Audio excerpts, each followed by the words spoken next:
Hello बच्चों, राम राम। कैसे हो सभी? आशा करता हूँ आप सभी बहुत अच्छे होंगे और अपनी लाइफ में बहुत बढ़िया कर रहे होंगे। क्लास 11th का पहला चैप्टर जो था द लिविंग वर्ल्ड वो ख़त्म हो गया था।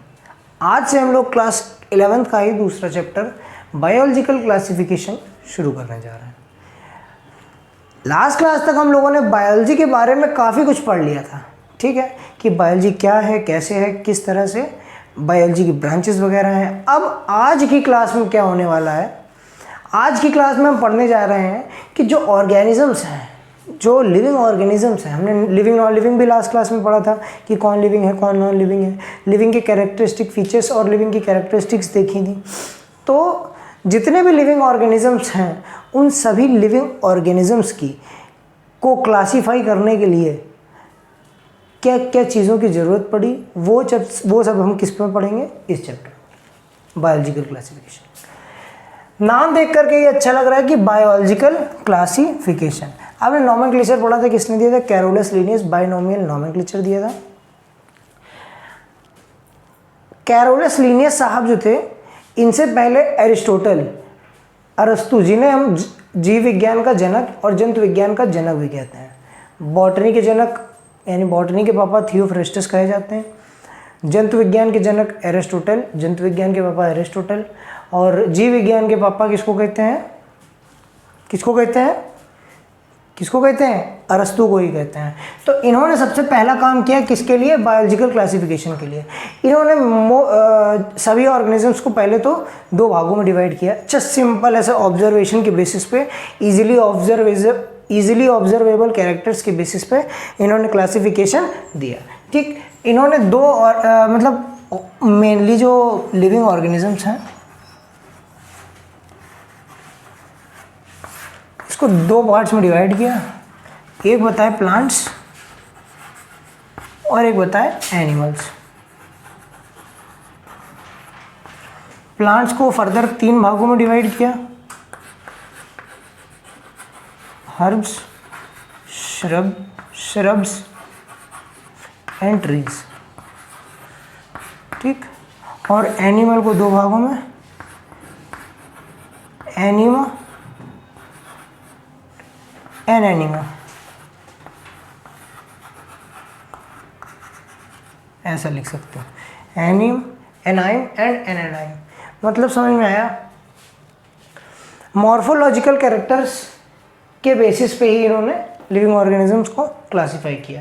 देखिए, हर्ब्स जो हैं, हर्ब्स बहुत छोटे छोटे प्लांट्स होते हैं, उनसे ज़्यादा बड़े श्रब्स होते हैं जिसमें कुछ लेंथ तक वुडी स्टेम होता है, बट जो वुडी स्टेम है वो इतना बड़ा नहीं हुआ कि वो एक ट्री का आकार ले ले, यानी बहुत हाइट अटेन कर ले।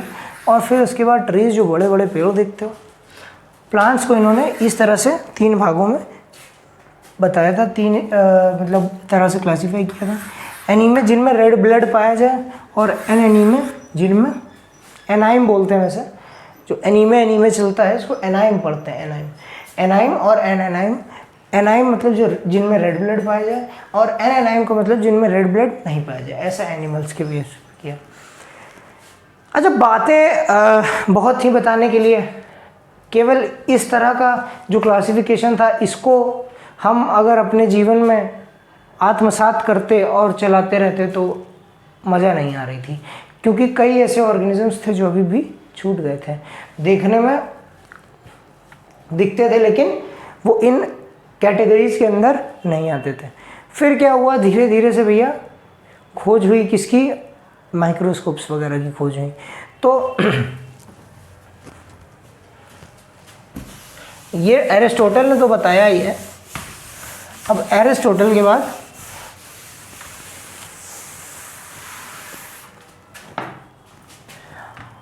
आने लगे थ्री किंगडम क्लासिफिकेशन है, पहले तो टू किंगडम क्लासिफिकेशन है।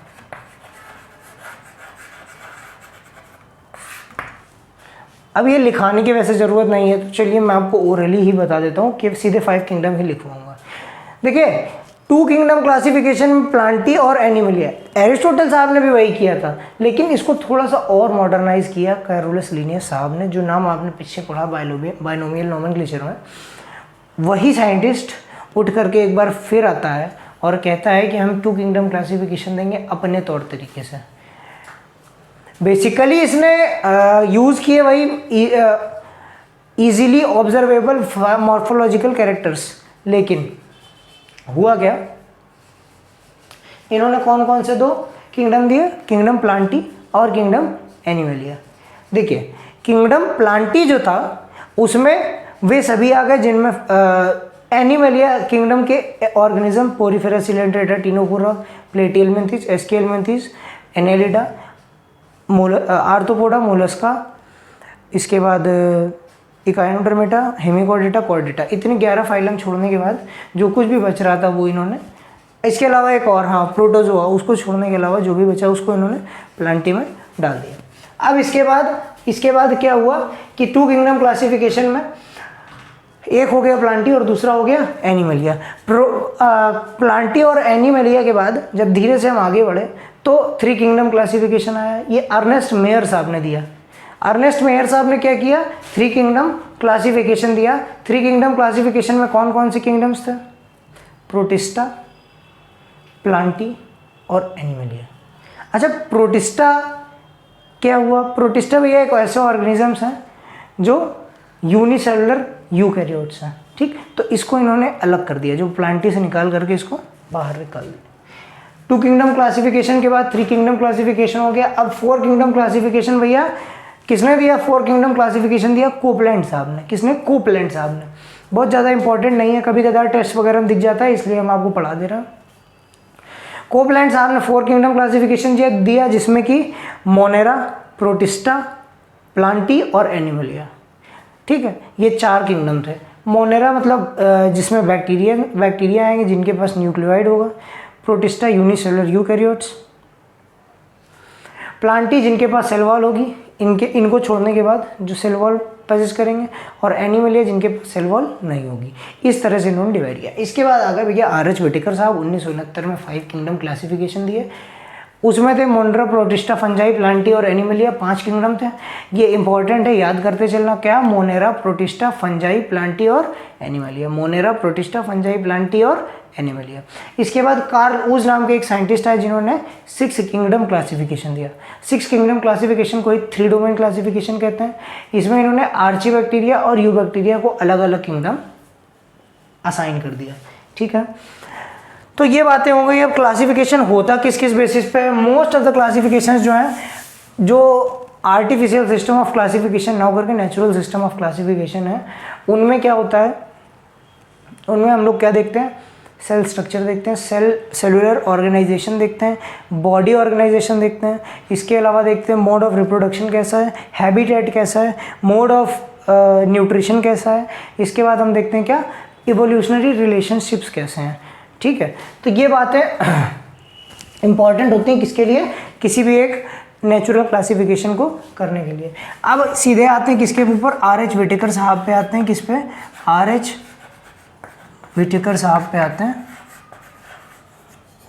इंपॉर्टेंट नाम है, याद कर लेना, 1969 डेट है, याद कर लेना, 1969 डेट है, यानी कि महात्मा गांधी के पैदा होने के 1 साल बाद आर.एच. व्हिटेकर साहब ने क्या किया, 5 किंगडम क्लासिफिकेशन दिया। क्या दिया, 5 किंगडम क्लासिफिकेशन दिया।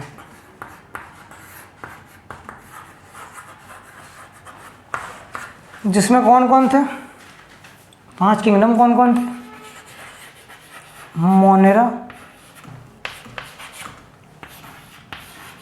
Protista,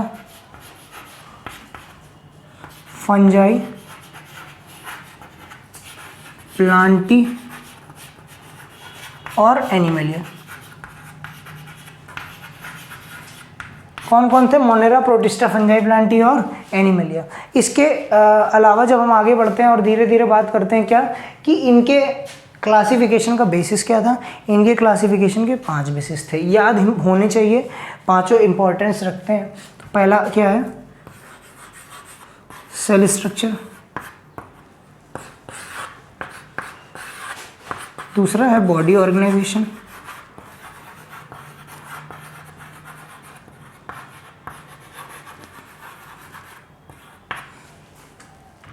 cell structure, body organization,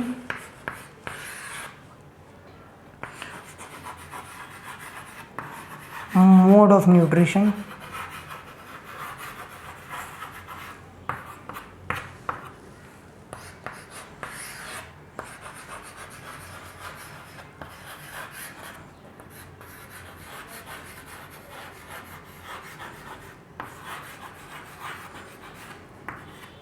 mode of reproduction और फाइलोजेनेटिक रिलेशनशिप, वही इवोल्यूशनरी रिलेशनशिप को ही हम लोग फाइलोजेनेटिक रिलेशनशिप भी कहते हैं।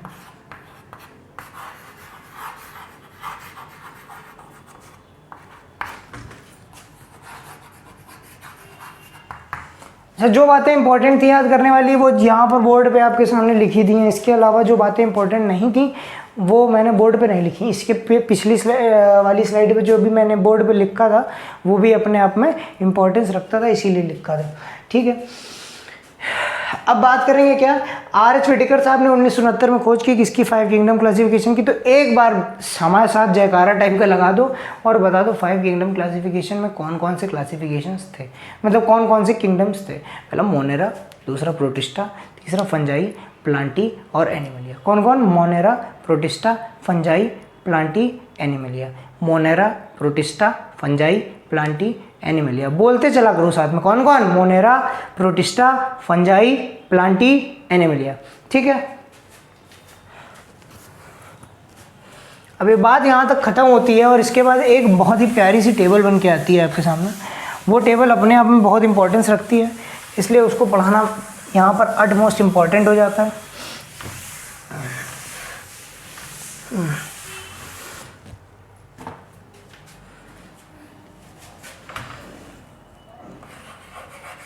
सेल स्ट्रक्चर है ना, फिर सेल वॉल,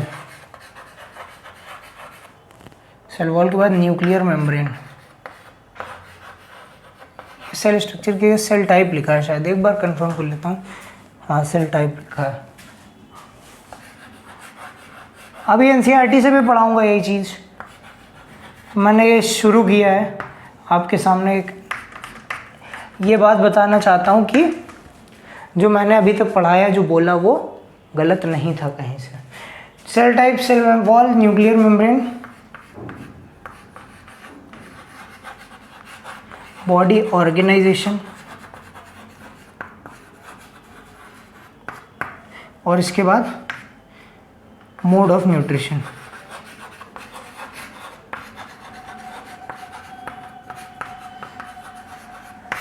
वैसे तो एनसीईआरटी से याद कर लेना इसको, मैं बहुत बेहतरीन एकदम जो एनसीईआरटी में लिखा है सारे टर्म्स यहाँ पर नहीं लिखूंगा। क्यों? क्योंकि जो जो इम्पोर्टेंट याद करने वाली चीज़ें वही वही टर्म्स लिखूंगा। Monera, protista, fungi, Plantae, Animalia. जगह ही नहीं बच रही है, छोड़ो, खैर लिखते हैं चलो। सेल टाइप कैसा होगा इसका? प्रोकैरियोटिक होगा। कैसा होगा? प्रोकैरियोटिक। अब यू के बाद कैरियोटिक अपने आप लिख लेना ऐसे ही, यूकैरियोटिक, यू स्पेलिंग यही रहेगी, यूकैरियोटिक, ये सभी यूकैरियोटिक्स हैं। ठीक, सेल वॉल प्रेजेंट है, ये present, Monera, protista, fungi, Plantae और एनिमलिया। ये बहुत इंपॉर्टेंट टेबल है भैया, थोड़े कैरेक्टर्स आपको याद होने चाहिए। प्रोटिस्टा की बात करें तो प्रेजेंट इन सम, ठीक। फंजाई में प्रेजेंट है, अभी सब में किस तरह की प्रेजेंट है वो भी बताऊंगा। प्लांटी में प्रेजेंट है और इसमें तो भैया एब्सेंट है, कैरेक्टर है मेन इसका। एनिमल्स में सेल वॉल नहीं होती। चलो ध्यान से देखो, सेल वॉल प्रेजेंट है मोनेरा में, लेकिन बनी हुई किसकी है? पेप्टिडोग्लाइकेन की या म्यूकोपेप्टाइड्स की, ठीक है। प्रोटिस्टा में है, उसमें भी सेलुलोजिक सेल वॉल भी हो सकती है, नॉन सेलुलोजिक सेल वॉल भी हो सकती है, ठीक है। फंजाई की बात करें तो फंजाई में सेल वॉल किसकी बनी है? काइटिन की बनी है, काइटिन की। ये इंपॉर्टेंट बातें हैं, इसमें लिखोगे क्या? म्यूकोपेप्टाइड्स, MUCOPEPTIDES, इसकी बनी है, या पेप्टिडोग्लाइकेन बोलते हैं। कहीं मिल जाए तो लगा देना आंसर, आँख मूंद के लगा देना, इंपॉर्टेंट है, सही होता है, ठीक है। फंजाई में किसकी बनी होती है? फंजाई में होती है काइटिन की। किसकी? काइटिन की, ठीक। सेल वॉल काइटिन की होती है, और बैक्टीरिया में मोनेरा में म्यूकोपेप्टाइड से पेप्टिडोग्लाइकिन की होती है। न्यूक्लियर मेम्ब्रेन की बात करेंगे तो भैया न्यूक्लियर मेम्ब्रेन यहाँ एब्सेंट होगी, यानी माइनस एब्सेंट है, बाकी सब में प्रेजेंट होगी, ठीक, बाकी सब में प्रेजेंट है। बॉडी ऑर्गेनाइजेशन की बात करें तो बॉडी ऑर्गेनाइजेशन देखो भैया सेलुलर होगा, यूनिसेलुलर, यूनिसेलुलर, ये भी यूनिसेलुलर, ठीक, ये भी यूनिसेलुलर। फंजाई जो है, fungi multi cellular, multi cellular, ये भी multi cellular, even organ system भी प्रेजेंट, और ये भी multi cellular. Mode of nutrition की बात करें तो भैया जो मोनेरन्स है वो मोड ऑफ न्यूट्रिशन उनमें कैसा भी हो सकता है, मतलब ऑटोट्रॉफिक भी हो सकते हैं, हेट्रोट्रॉफिक। ऑटोट्रॉफिक भी दो टाइप के हो सकते हैं, क्या, फोटो ऑटोट्रॉफिक और केमी ऑटोट्रॉफिक, मतलब वो प्रकाश से भी अपना भोजन बना सकते हैं जैसे ब्लू ग्रीन एल्गी वगैरह, और इसके अलावा केमी ऑटोट्रॉफिक का मतलब जैसे कोई इनऑर्गेनिक सब्सटेंस है उससे भी अपना फूड ले सकते हैं, कौन, मोनेरन्स, ठीक। जब बात करेंगे हम किसकी, प्रोटिस्टेंस की, तो प्रोटिस्टेंस भी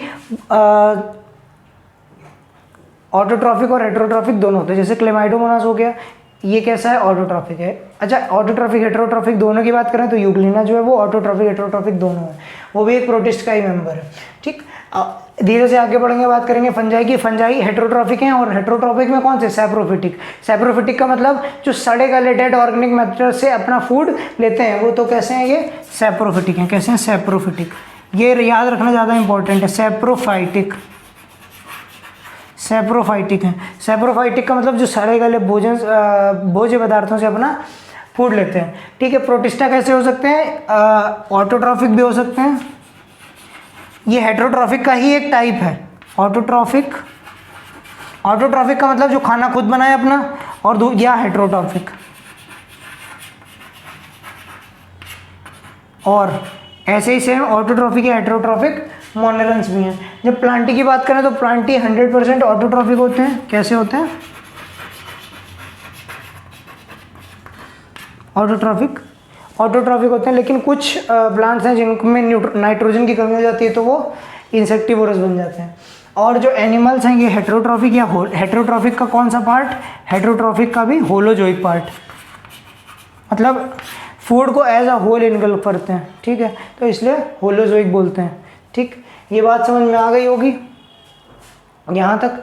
अब एनसीईआरटी से एक बार रीड आउट कर देते हैं जो आपके लिए भी बेनिफिशियल हो जाएगा और हमारे लिए भी। चलिए देखते हैं जो इंपॉर्टेंट बातें हैं वही पढ़ेंगे। Since the dawn of civilization there have been many attempts to classify living organism, कई ऐसे अटेम्प्ट्स हुए हैं जो क्लासीफाई, ठीक है, करने की कोशिश की इनको लिविंग ऑर्गेनिजम्स की। It was done instinctively not using criteria that were scientific but born out of need to use organism for our own use, ठीक है। मतलब ऐसा नहीं था कि उसको साइंटिफिक बेसिस पे ही क्लासीफाई किया, लेकिन इन्होंने जैसे समाज में घोड़ा, खच्चर और ऊँट वगैरह सामान ढोने के लिए यूज किए जा रहे हैं, तो उस तरफ जा कर के इन्होंने क्लासीफाई कर दिया कि सामान ढोने वाले जीव, और उसके बाद क्या लिख दिया, ऊँट, घोड़ा, खच्चर, इस तरह है। Aristotle was earliest to attempt a more scientific basis of classification, उन्होंने मोस्ट साइंटिफिक बेसिस दिया क्लासिफिकेशन का। He use simple morphological character जो बताया था आपको। Classified plants into trees, shrubs and herbs, बता के आया था। Also divided animals into groups, those which have red blood and those that did not, मतलब जिनमें रेड ब्लड था और जिनमें नहीं था, एनीम और एनानीम, ठीक है। इसके बाद पढ़ेंगे लीनियस टाइम। लीनियस ने मतलब दिया क्या, two kingdom classification with plantae and animalia, ठीक है। Kingdoms was developed that including plantae and animals respectively. This system did not distinguish between eukaryote prokaryote, मतलब इन्होंने यूकैरियोट्स और प्रोकैरियोट्स के बीच में डिफरेंस नहीं किया, सीधे क्या, जिसके पास सेल वॉल है वो प्लांट, जिसके पास नहीं है वो एनिमलिया, ठीक, ऐसे डाल दिया, ठीक है। इसमें कोई डिफरेंस नहीं किया। यूनिसेलुलर मल्टीसेलुलर में कोई डिफरेंस नहीं किया। फोटोसिंथेटिक नॉन फोटोसिंथेटिक में कोई डिफरेंस नहीं किया। एक तरफ से डाल दिया, जिनके पास सेल वॉल है वो प्लांटी, जिनके पास सेल वॉल नहीं है वो एनिमलिया, ठीक है। इसके बाद बात किए हम क्या, लेकिन ये भी क्लासिफिकेशन जो है जब ज़्यादा समय तक यूज़ किया गया तो क्या पाया गया कि ये इनएडिकेट है। इनएडिकेट का मतलब अपर्याप्त है। ठीक, इसके बाद आगे बढ़े और हमने देखा कि किन किन कैरेक्टर्स के बेसिस पे हम क्लासिफिकेशन करते हैं। तो वो देखो कैरेक्टर्स लिखे हैं, cell structure, nature of wall, mode of nutrition, habitat, methods of reproduction, evolutionary relationship etcetera. ठीक है, इसके बाद टेबल आ जाती है, टेबल पढ़ने की कोशिश करेंगे। Characteristics of 5 kingdom classification. Cell type में मोनेरा कैसे हैं, प्रोकैरियोटिक है, बाकी सभी यूकैरियोटिक हैं। सेल वॉल की बात करें तो सेल वॉल भैया कैसी है, इसकी प्रेजेंट है और साथ में कैसी है, नॉन सेलुलोजिक है। किसकी, पॉलीसेकेराइड प्लस अमीनो एसिड्स लिखा है, म्यूकोपेप्टाइड्स की और पेप्टिडोग्लाइकेन्स की होती है, याद रखना। ठीक है, इसके बाद बात करेंगे प्रोटिस्टा की, प्रेजेंट इन सम लिखा है इसमें भी। देखो फंजाई की बात करें तो क्या लिखा है, present without cellulose with chitin, chitin की है। ठीक है, प्लांटी में प्रेजेंट विद सेलुलोज और एनिमलिया में एब्सेंट। न्यूक्लियर मेम्ब्रेन मोनेरा में एब्सेंट है, बाकी सभी में प्रेजेंट है। बॉडी ऑर्गेनाइजेशन की बात करेंगे तो मोनेरा सेल्यूलर है, ये सेल्यूलर है, यूनिसेलुलर, ये मल्टी सेलुलर है और लूज टिश्यू भी पाए जा रहे हैं। ये भैया टिश्यू सिस्टम, यहाँ पे ऑर्गन टिश्यू ऑर्गन सिस्टम हर तरह से पाया जा रहा है। मोड ऑफ न्यूट्रिशन की बात करें तो भैया ऑटोट्रॉफिक भी हो सकते हैं, हेट्रोट्रॉफिक भी हो सकते हैं। देखो ध्यान से देखो, ऑटोट्रॉफिक में कौन, केमिसिंथेटिक एंड फोटोसिंथेटिक, एंड हेट्रोट्रॉफिक में कौन, सैप्रोफिटिक और पैरासाइटिक, दोनों तरह से हो सकते हैं। ठीक, जब बात करेंगे प्रोटिस्टा की तो प्रोटिस्टा भी ऑटोट्रॉफिक और हेट्रोट्रॉफिक दोनों हो सकते हैं। फंजाई की बात करेंगे तो हमेशा हेट्रोट्रॉफिक होगा और हेट्रोट्रॉफिक में भी कौन सा, सैप्रोफिटिक। ठीक है, प्लांटी की बात करेंगे तो प्लांटी हमेशा ऑटोट्रॉफिक होती है और वो भी कैसी, फोटोसिंथेटिक। और जब बात करेंगे यूकैरियोटिक एनिमल्स की तो हेट्रोट्रॉफिक ऑर्गेनिजम्स हैं, होलोजोइक भी हो सकते हैं, सैप्रोफिटिक भी हो सकते हैं। इसके बाद आगे बढ़ते हैं। आर.एच. व्हिटेकर साहब इन 1969 प्रपोज अ 5 किंगडम क्लासिफिकेशन। ठीक, 5 किंगडम क्लासिफिकेशन दिया। The kingdoms were defined by him were named Monera, protista, fungi, Plantae and Animalia. The main criteria for classification used by him, उन्होंने क्या यूज़ किया, सेल स्ट्रक्चर, बॉडी ऑर्गेनाइजेशन, ये याद करवाए थे भैया। देखो cell structure, body organization, mode of nutrition, mode of reproduction and phylogenetic relationship. पांचों याद करो, कौन कौन, cell structure, body organization, mode of nutrition, mode of reproduction and phylogenetic relationship. कौन कौन, cell structure, body organization, mode of nutrition, mode of reproduction and phylogenetic relationship. ठीक है, आगे बढ़े और ये क्या लिखा है, table 2.1 gives comparative account of different characteristics of 5 kingdom. अच्छा, the 3 domain system has also been proposed that divides kingdom Monera into 2 domains. वही मैंने बताया, आर्ची बैक्टीरिया और यू बैक्टीरिया, 2 अलग अलग डोमेन्स बना दिए। किसने, कार्ल वूज साहब ने। Leaving the remaining eukaryotic kingdoms in the 3rd domain and hereby 6 kingdom classification आ गया। इसके बारे में हायर क्लासेस में पढ़ेंगे, इसके 6 किंगडम क्लासिफिकेशन के बारे में। आज की वीडियो में इतना ही, और इतने मेहनत मान से पढ़ाया है भैया, थोड़ा शेयर कीजिए वीडियो को, जितने आपके दोस्त हैं व्हाट्सएप स्टेटस पे लगा दीजिए, जितने दोस्त हैं सब शेयर कीजिए, यही हमारी गुरु दक्षिणा है। ठीक, आज की वीडियो में इतना ही, अगली वीडियो में फिर मिलेंगे, तब तक के लिए जय श्री राम और राधे राधे।